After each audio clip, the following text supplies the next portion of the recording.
Well, what if I told you the rapid development of COVID-19 vaccines was not a sudden scientific breakthrough, but rather the culmination of more than a century-long effort that was sort of hidden in the shadows? You might have heard of like Operation Warp Speed, but it actually started well before all of that.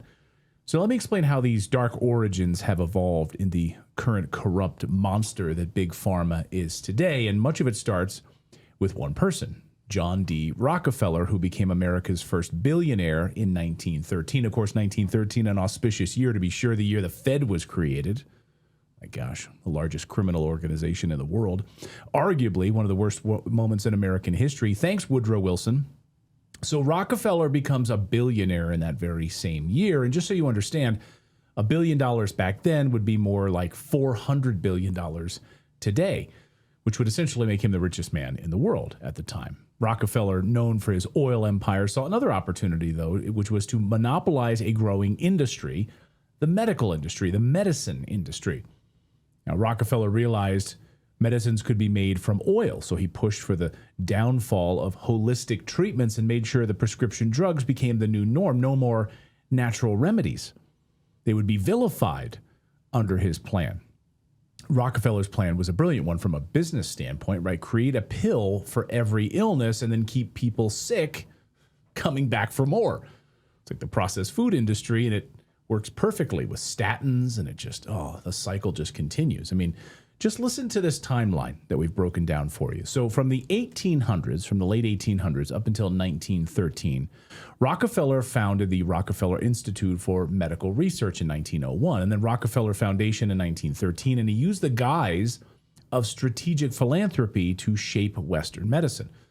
Promoted laboratory-based, drug-centered medicine, marginalized competing approaches like any kind of herbalism, any naturopathy, homeopathy, holistic treatments, all of it pushed to the side, was seen as like woo-woo stuff. His team vilified natural remedies like antimicrobial copper, by the way, which was used since in ancient Egypt to kill germs. They labeled them outdated. They pushed them aside. Doctors were trained in pharmaceuticals, not permanent solutions. Basically, just keep the illnesses going, and we'll treat them. We won't cure them, of course. By the way, just side note, I actually asked for a copper water bottle for Christmas because of its healing benefits. And copper actually never stopped working. It still kills 99.97% of bacteria and viruses. It was simply forgotten. And the pharmaceutical industry had no incentive to remind anyone about it. Hey, just use some natural remedies. Kill those viruses. And the Rockefeller machine helped memory hole all of it. And then it gets much worse. From the 1920s to the 1940s, we then saw this massive rise of the pharmaceutical industry. Oil and chemical companies moved into synthetic drugs and patented medicines. With the guidance of the Rockefellers, natural remedies were not allowed to be patented, but synthetic drugs could be patented, of course. This caused a major incentive shift. Of course, if you cure somebody, that's a one-time customer. They never come back. They're cured. Well, if you have chronic treatment, then you have that recurring revenue. They keep them on statins for life instead of making them healthy. By the way, this is also why we haven't publicly seen the med beds rolled out yet. The U.S. military has these med beds. We've had whistleblowers on our show who've literally used them in action, seeing them cure all sorts of diseases and ailments. Even President Trump tweeted about it, and he pulled that tweet back, all part of this disclosure movement that's unrolling. They have them at Fort Eglin in Florida, but we're not allowed to use them because then Big Pharma would collapse.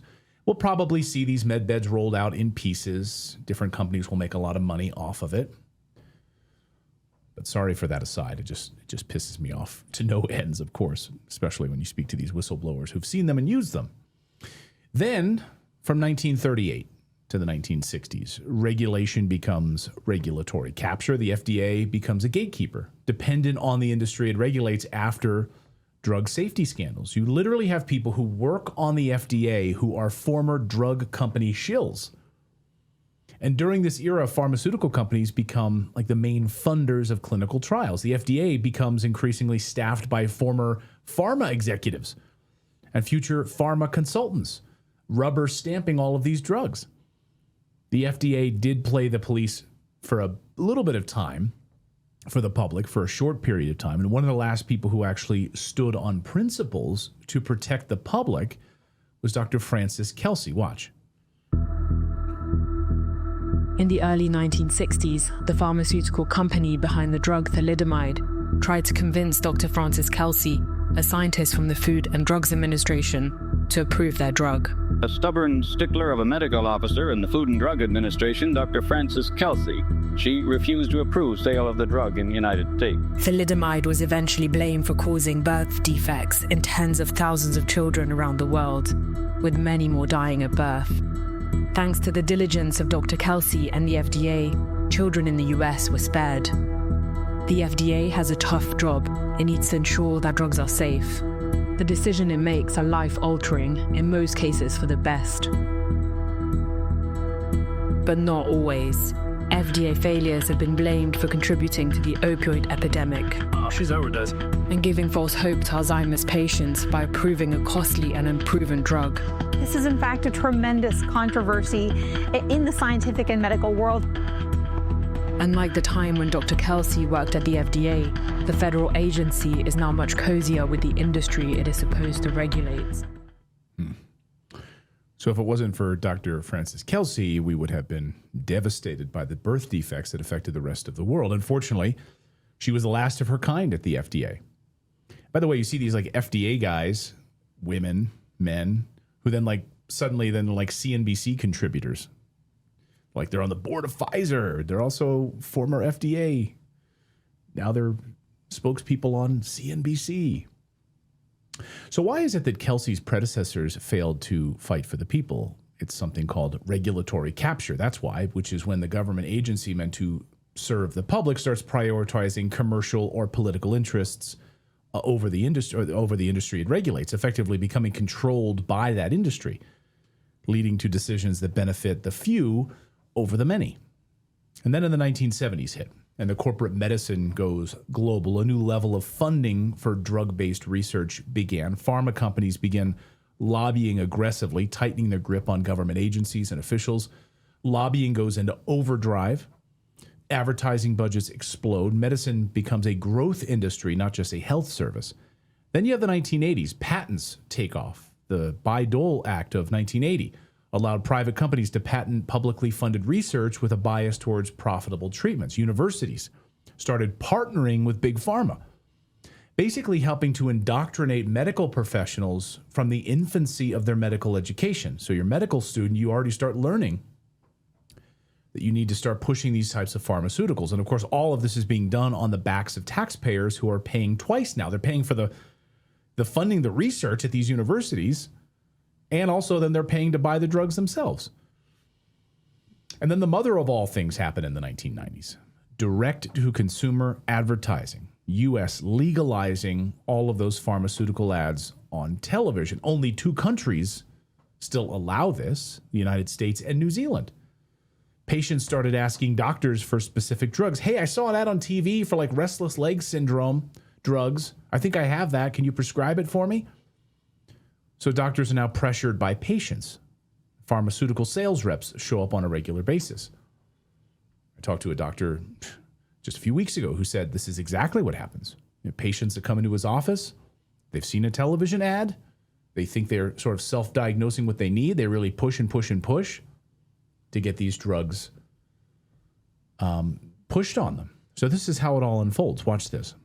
It went from golfing to renting a box for a big concert to Phillies games, Eagles games, strip clubs, lap dances, you name it, they received it as gifts and bribes. My name is Lisa Prada. I was pharmaceutical sales rep for 32 years. Acthar was approved for 4 vials for 20 days. Each vial is 5 days. But QuestCore wanted it for 5 days, which is 1 vial, in order to get approval for Medicare, Medicaid, and the other insurance companies. I knew in my heart that was off-label, and I knew that the patients were never going to get better and they were going to progress downward in their disease and get worse. I want to bring QuestCore to their knees for what they've done to these MS patients every day. You know, in my dreams, it's tough. It's hard, but I had to be strong, and I did. And I think I got justice for these patients. The CEOs who own the company rolled it, made a ton of money, and they're still working in a big capacity at other companies. The original people that I worked with in 2010, about a half are still there with the company. The other half have moved on to other companies in different positions. They're still in some capacity working in the pharma industry. They had no qualms doing bribes and kickbacks.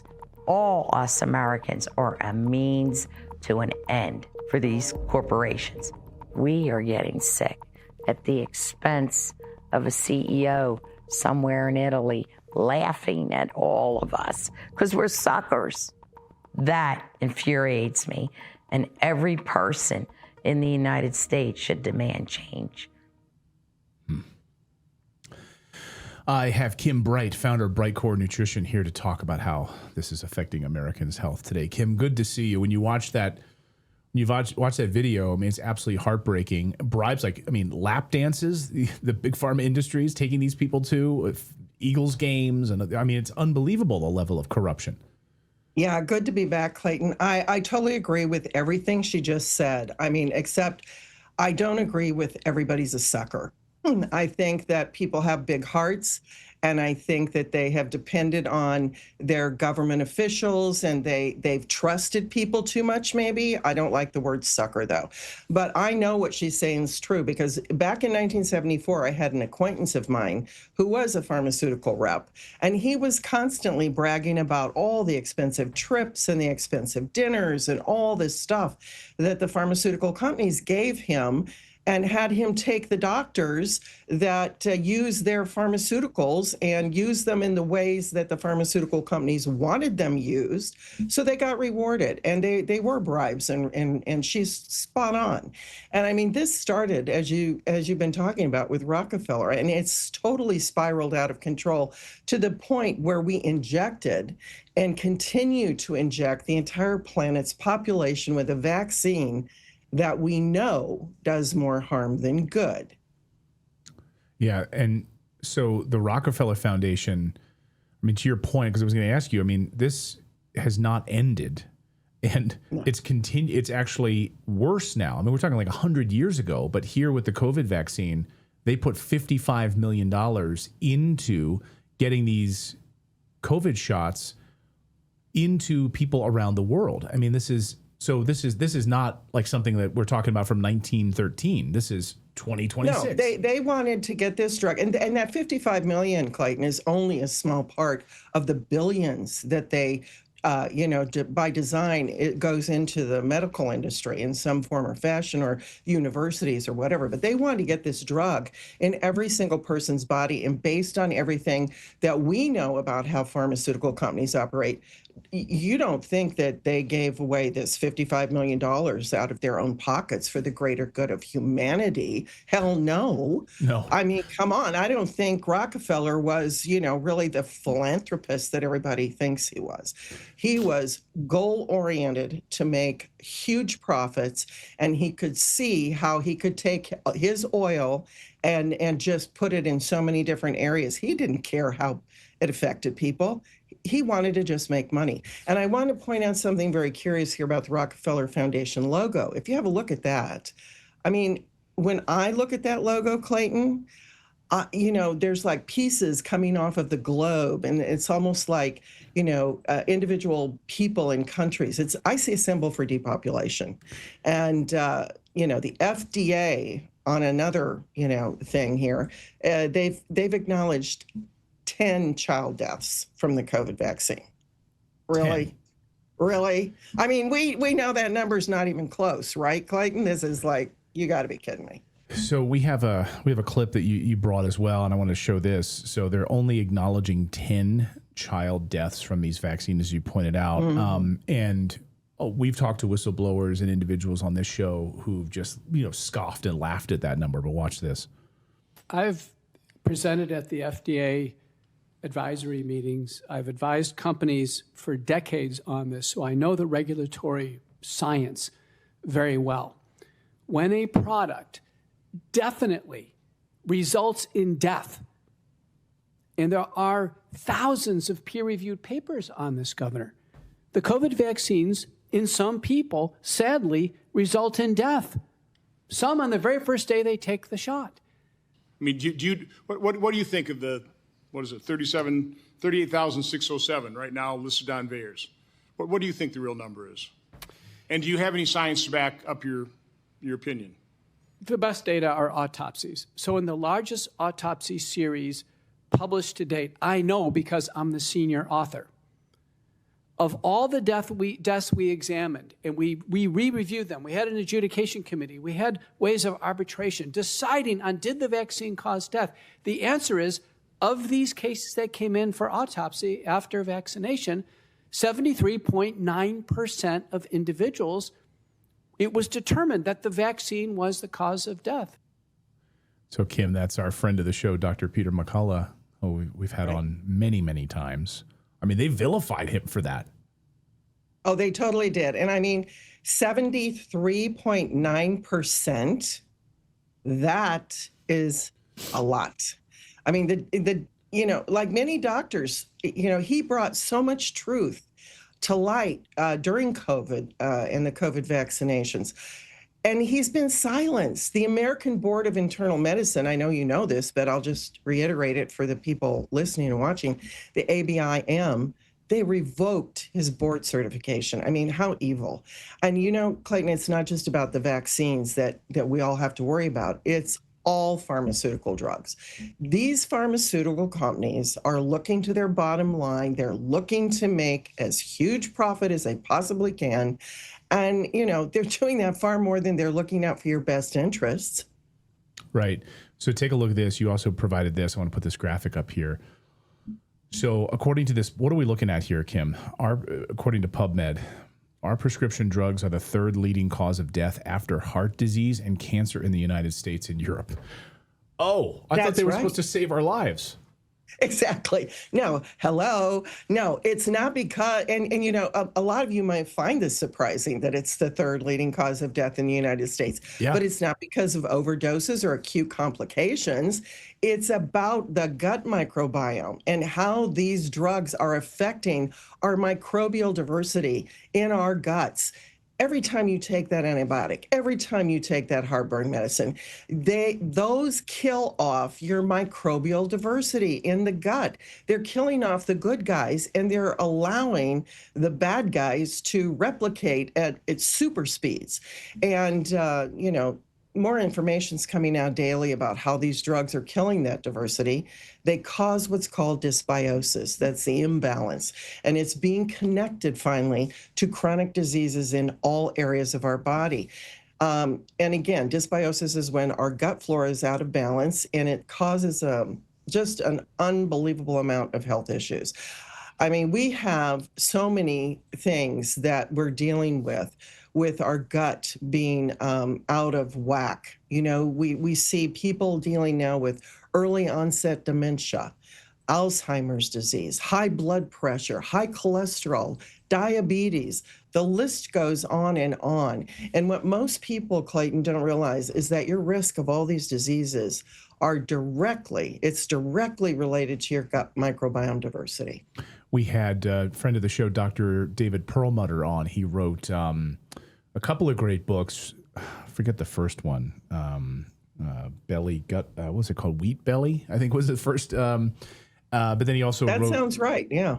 I forget the name of the book. It's been a few years. But then his second book was all about the gut biome, and he was being vilified for talking about the direct connection from all of his research for what was happening in the gut biome leading to all of these things. I mean, we're talking, as you mentioned, diabetes. I'm just going down the list. Alzheimer's, early onset dementia, blood pressure, everything. And he was being vilified for it. Why do you think, I mean, why, I guess the question is, why do you think these doctors who call this out are being vilified for this? Because it's the truth. If people wake up and realize how easy it would be to take responsibility for their own health and concentrate on what feeds the good guys in our gut microbiome. I mean, I started teaching people the importance of gut microbiome health back 50 years ago, and people were calling me a quack and crazy. And where's the science? And it's just, you know, you look around the world and people that live to be centuries old, over a century old, 100 years old, they're noted to be less susceptible to many infectious diseases. I mean, I studied all these people that were living, the Hunzas and the Japanese and different people all over the world that were living these long lives. And so these properties have been directly attributed to their distinct gut microbial structures. And having been studying all these different people that live to be such great ages, the number one thing that I knew that you could do to protect yourself is increase your microbiome diversity by eating fermented foods. And the number one fermented food is kimchi. It is the king of fermented foods.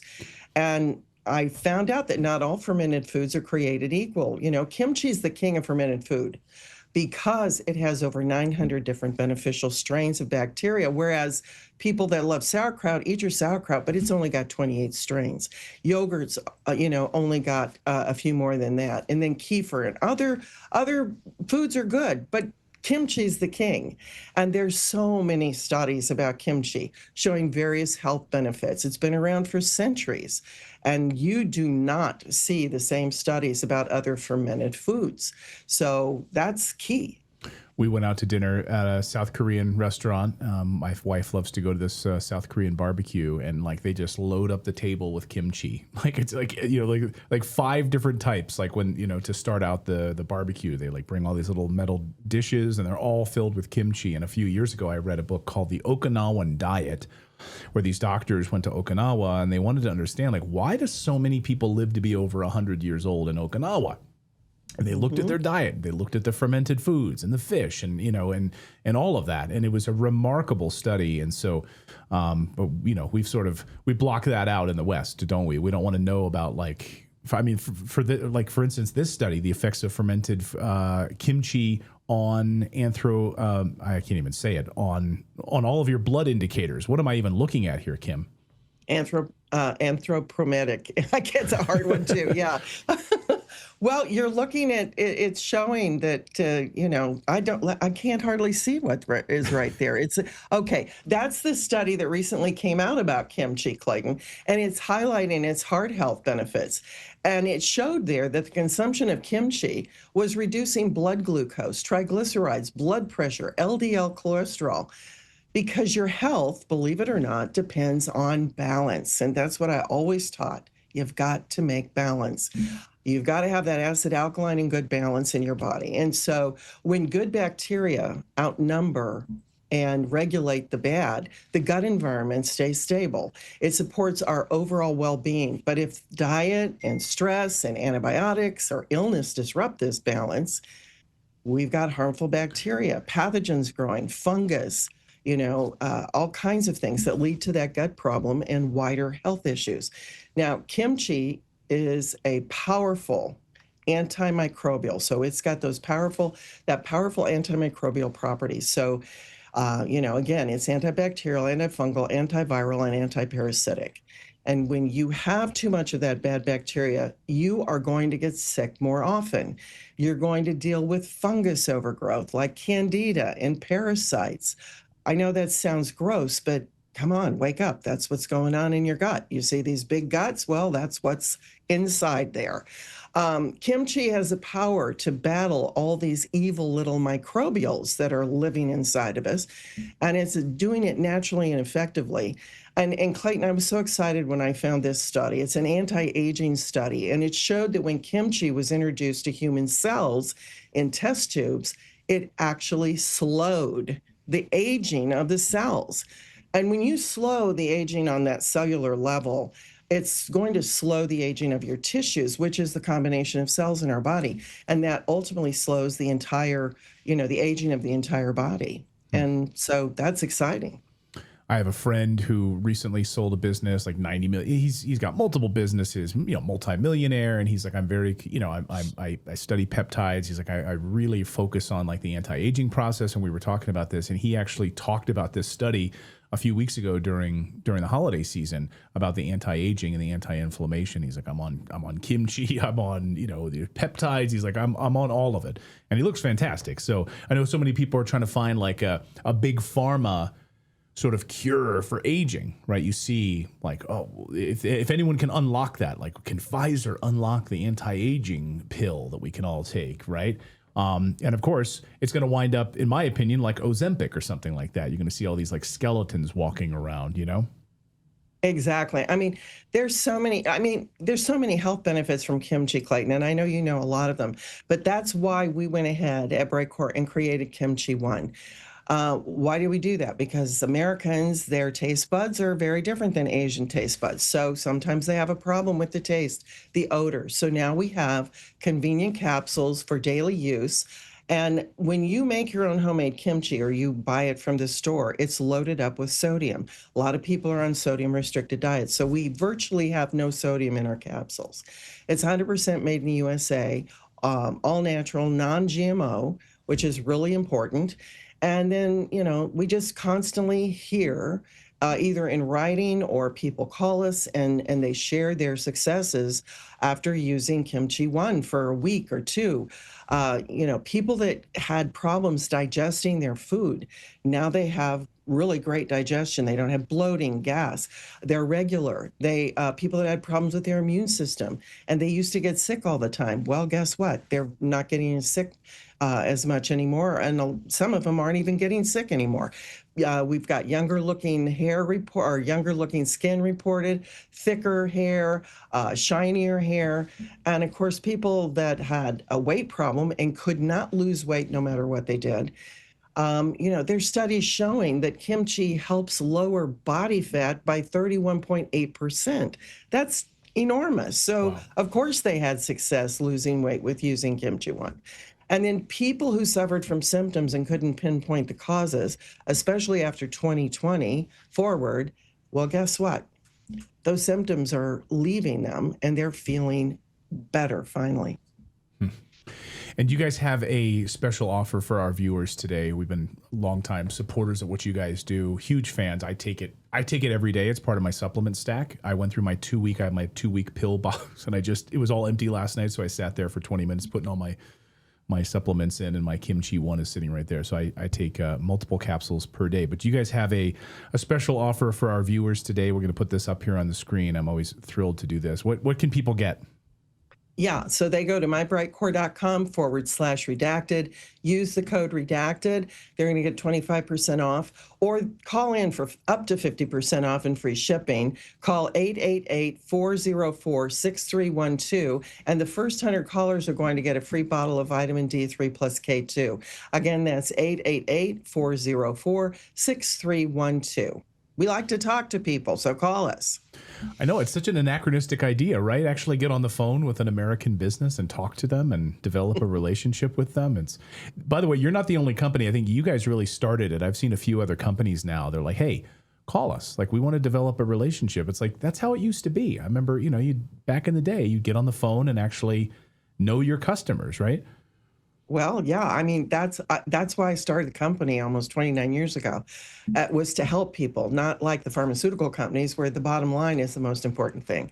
So, of course, I like to talk to the customers. We like to make sure you understand what you're doing and understand your body better. If people are concerned about the taste, that's the thing. The other night we were having steaks. I made some ribeyes for the family, and we had a big thing of kimchi. And I always try to eat that with the steaks, So my wife, my daughters were eating it, but my son, he just he just turns his nose up at it. He can't handle the kimchi taste. So with the Kimchi One pills, I can vouch for it. You don't have to worry about the taste. That's the key. Exactly. Yeah. Well, Kim, great to see you. Thank you so much for this, and thanks for providing some really fascinating context. And by the way, just real quick, because a lot of people sick right now, and they're taking antibiotics, and they're like whether it's for strep throat or other things, and they're trying to knock this bug out of their body. Now they've completely removed or damaged their gut biome after they've taken an antibiotic. I mean, well, Clayton, look, there's a time and a place for everything.